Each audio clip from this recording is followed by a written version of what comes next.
Это народная легенда о великой певице прошлого, народной любимице Екатерине Захаровой. Шел 1944 год. Была война. И вот наступил ледоход. Река освобождалась от зимнего плена. И началась летняя навигация.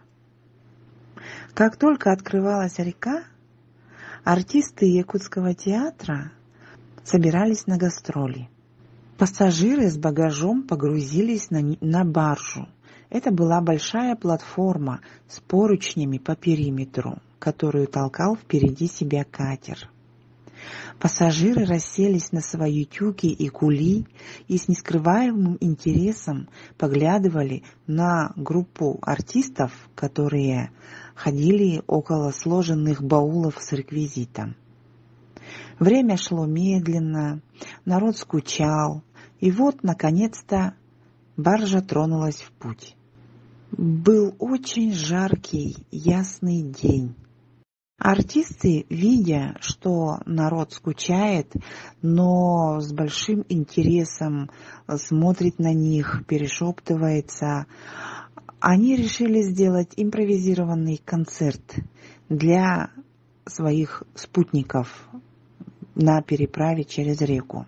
Они рассказывали скороговорки, сатирические песни, показывали юмористические сценки, пели песни, и публика встречала их бурными овациями. Но плыть было еще долго, жара наступала, солнце, не скрываемое ни единым облачком, стояло в своем зените. И люди стали просить: «Катерина, спой, пожалуйста, хоть пару песен». Молодая девушка встала на сложенные ящики и спела песни о весне. Эта песня так органично выплеснулась из нее, что по смыслу притянула другую, песню о любви. И она спела ее, как всегда, прекрасно. И под овации публики скромная девушка 23 лет, очень любимая уже народом певица, кланяясь, как-то по-новому ощутила, что сейчас она находится на самой середине огромной реки. И вот наступило долгожданное лето, и природа зацвела. Она это ощутила, и сердце ее всколыхнулось, и, поймав особое воодушевление, она спела песню о родине, так проникновенно, что люди замерли. Баржа находилась на самой середине реки. И, стоя на ящиках, девушка увидела огромное небо и далекий горизонт. И ее сердце посвятило следующую песню этой красоте. Не голосом, а сердцем своим воспела она красоту родной земли. И другие песни полились на радость людям, слушавшим, затаив дыхание, любимый чарующий голос.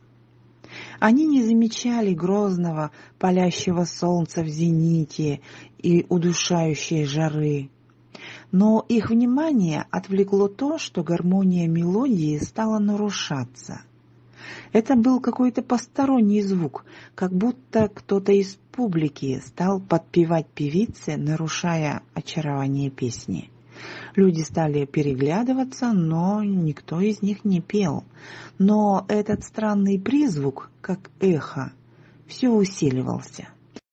Заметив это, певица, допев песню до конца, умолкла.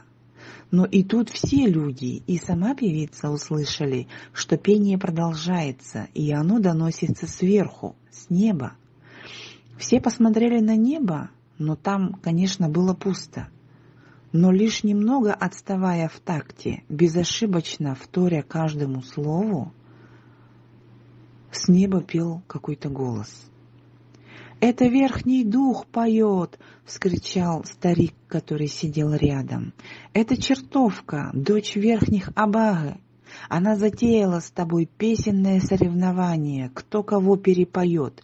Катерина, ты должна ее перепеть, ты должна ее победить. Пой, пой. И от растерянности и столь грозного приказа из уст старого человека девушка продолжила пение, параллельно слушая другой голос. Голос небес сильно нарушал мелодию песни. Екатерине уже стало совсем невозможно петь. Она остановилась, а публика вскричала: «Не останавливайся! Ты должна победить!» И певица продолжила.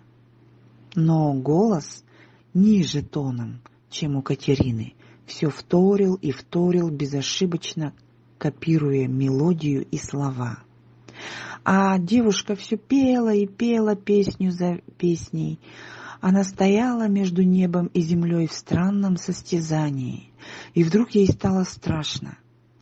И она потеряла интерес к этому соревнованию. Она остановилась и выдохнула: «Я в чертей не верю. Я комсомолка. Все, не могу больше. Пой, пой, верхний дух должен проиграть, иначе он возьмет тебя». Ладно, она продолжила петь. И старые песни, и новые, русские, якутские. Она устала петь, уже не могла вспомнить слов, а народ ей подсказывал. Она уже не могла припомнить никакой песни, а люди напоминали. У нее кончалось дыхание, но одобряющие крики поддерживали ее. Все, песни кончились.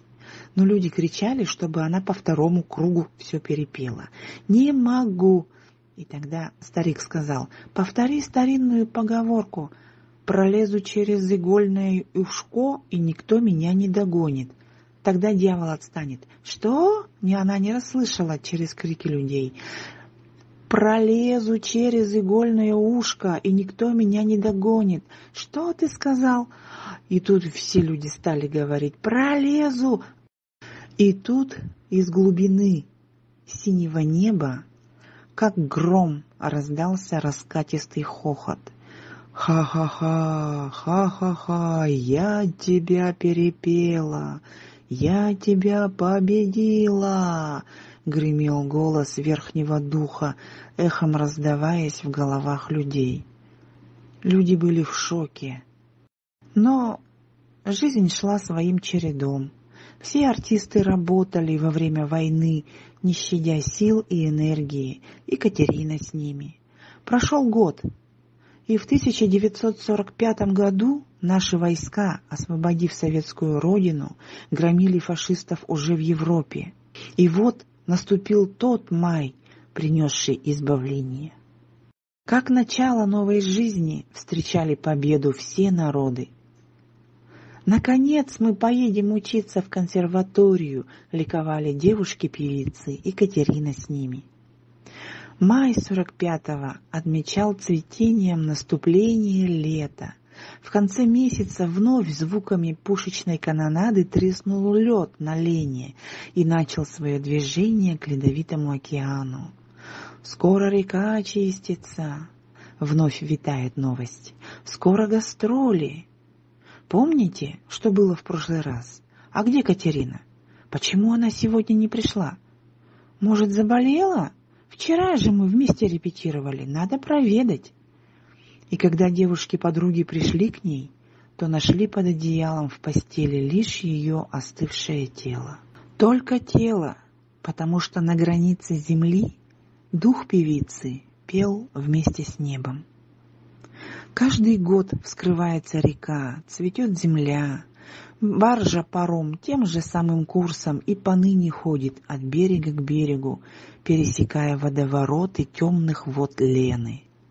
Те же самые бездонные небеса безразлично и безмолвно взирают на нас со своих холодных высот.